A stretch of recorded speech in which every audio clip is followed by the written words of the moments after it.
हरे कृष्ण, राधे राधे। केरल का श्री पद्मनाभ स्वामी मंदिर देश के सबसे अधिक संपत्ति वाले मंदिरों में से एक है।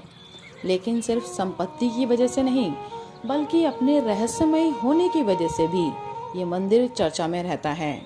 माना जाता है कि यहाँ के गुप्त तहखानों में इतना खजाना छिपा हुआ है जिसका कोई अंदाजा भी नहीं लगा सकता। ऐसे ही 6 तहखानों के 6 दरवाजे खोले जा चुके हैं, लेकिन 7वां दरवाजा अब भी बंद है। साल 2011 में जब इसके 6 दरवाजों को खोला गया, तब उसमें से बेशुमार मात्रा में खजाने की प्राप्ति हुई। हालांकि 7वें दरवाजों को खोलने पर काफी विवाद हुआ।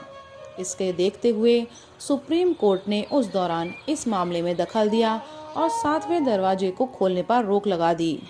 कहा जाता है कि पिछले 6 दरवाजों को खोलने पर जितना खजाना निकला था, उससे भी कहीं अधिक खजाना 7वें दरवाजे के भीतर मौजूद है।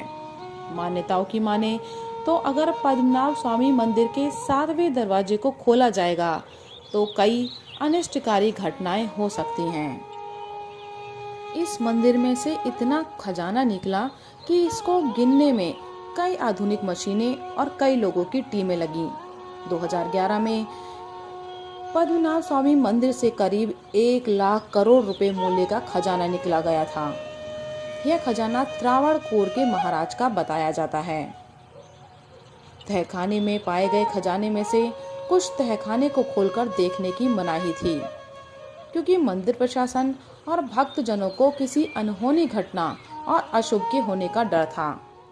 पद्मनाभ स्वामी मंदिर केरल के तिरुअनंतपुरम में मौजूद भगवान विष्णु का प्रसिद्ध मंदिर है। भारत के प्रमुख वैष्णव मंदिरों में शामिल ये ऐतिहासिक मंदिर तिरुअनंतपुरम के पर्यटन स्थलों में से एक है। इस मंदिर के गर्भगृह में भगवान विष्णु की विशाल मूर्ति विराजमान है, जिसे देखने के लिए रोजाना हजारों भक्त दूर दूर से यहाँ आते हैं। इस प्रतिमा में भगवान विष्णु शेष नाग पर शयन मुद्रा में विराजमान हैं। यहाँ लक्ष्मी जी की मूर्ति भी विराजमान है। मान्यता है कि तिरुअनंतपुरम नाम भगवान के अनंत नामक नाग के नाम पर ही रखा गया है। यहाँ पर भगवान विष्णु की विश्राम अवस्था को पद्मनाभ कहा जाता है। मान्यता है कि सबसे पहले इस स्थान से विष्णु भगवान की प्रतिमा मिली थी, जिसके बाद यहाँ पर मंदिर का निर्माण किया गया। मंदिर का निर्माण राजा मार्तंड ने करवाया था। भगवान विष्णु को समर्पित पद्मनाभ मंदिर को त्रावणकोर के राजाओं ने बनाया था, जिसका जिक्र 9वीं शताब्दी के ग्रंथों में भी आता है। लेकिन मंदिर के मौजूदा स्वरूप को 18वीं शताब्दी में बनवाया गया था। 1750 में महाराज मार्तंड वर्मा ने खुद को पद्मनाभ दास बताया। इसके बाद शाही परिवार ने खुद को भगवान पद्मनाभ को समर्पित कर दिया। माना जाता है कि इसी वजह से त्रावणकोर के राजाओं ने अपनी दौलत पद्मनाभ मंदिर को सौंप दी। त्रावणकोर के राजाओं ने 1947 तक राज किया। आजादी के बाद इसे भारत में विलय कर दिया गया, लेकिन पद्मनाभ स्वामी मंदिर को सरकार ने अपने कब्जे में नहीं लिया। इसे त्रावणकोर के शाही परिवार के पास ही रहने दिया गया। तब से पद्मनाभ स्वामी मंदिर का कामकाज शाही परिवार के अधीन एक प्राइवेट ट्रस्ट चलाता आ रहा है। मंदिर में एक स्वर्ण स्तंभ भी बना हुआ है, जो मंदिर की खूबसूरती में इजाफा करता है। मंदिर के गलियारों में अनेक स्तंभ बनाए गए हैं, जिन पर सुंदर नक्काशी की गई है, जो इसकी भव्यता में 4 चांद लगा देती है। मंदिर में प्रवेश के लिए पुरुषों को धोती और महिलाओं को साड़ी पहनना अनिवार्य है। 2011 में श्री पद्मनाभ स्वामी मंदिर की सुरक्षा उस वक्त और कड़ी कर दी गई, जहां सर्वोच्च न्यायालय के आदेश पर मंदिर के तहखाने में बने 5 खुफिया दरवाजे खोल दिए, जो सदियों से बंद थे, और हर दरवाजे के पार उन्हें सोने और चांदी के अंबार मिले, जिसकी अनुमानित कीमत करीब 2200 करोड़ डॉलर भी बताई जाती है। आखिरी 7वें दरवाजे के पास पहुंचने पर दरवाजे पर नाग की भव्य आकृति खुदी हुई दिखाई देती है। इसके साथ ही दरवाजे को खोलने की कोशिश 2011 में रोक दी गई।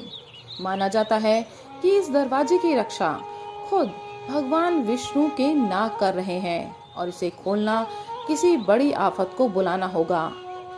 मंदिर पर आस्था रखने वालों की मान्यता है कि जज टीपी सुंदर राजन, जिनकी अध्यक्षता में दरवाजे खोलने का फैसला हुआ, उनकी एकाएक मृत्यु भी इन्हीं दरवाजों का श्राप है। इतिहासकार और सैलानी एमिली एच ने अपनी किताब में इस मंदिर के दरवाजे से जुड़ा संस्मरण लिखा है। वे लिखती हैं कि साल 1931 में इसके दरवाजे को खोलने की कोशिश की जा रही थी तो हजारों नागों ने मंदिर के तहखाने को घेर लिया। इससे पहले साल 1908 में भी ऐसा हो चुका है। इसके बाद ये सवाल भी उठे कि जमीन के भीतर क्या ये रक्षक सांप सदियों से रह रहे थे जो एकाएक सक्रिय हो उठे, या कोई गुप्त जगह है जहां ये सांप रह रहे हों। ये 7वां दरवाजा लकड़ी का बना हुआ है। इसे खोलने या बंद करने के लिए कोई साकल, नट बोल्ट, जंजीर या ताला नहीं है। ये दरवाजा कैसे बंद है, ये वैज्ञानिकों के लिए अब तक एक रहस्य है। माना जाता है कि सदियों पहले इसे कुछ खास मंत्रों के उच्चारण से बंद किया गया था और अब इसे कोई भी खोल नहीं सकता। दरवाजे पर 2 सांपों की आकृति को देखते हुए विशेषज्ञों का मानना है कि इसे नाग पाशम जैसे किसी मंत्र से बांधा गया होगा और अब गरुड़ मंत्र के उच्चारण से इसे खोला जा सकेगा। लेकिन यह भी माना जाता है कि ये मंत्र इतने मुश्किल हैं कि इनके उच्चारण या विधि में थोड़ी भी चूक से जान जा सकती है। माना जाता है कि अगर मंत्र पढ़ते वक्त पुजारी से कोई गलती होती है तो उसी समय उसकी मृत्यु हो सकती है। इस दरवाजे को कोई सिद्ध पुरुष ही मंत्रोच्चार करके खोल सकता है। हालांकि इस बात का अब तक कोई पता नहीं चल पाया है कि मंदिर के 7वें दरवाजे के भीतर कितना खजाना छिपा हुआ है।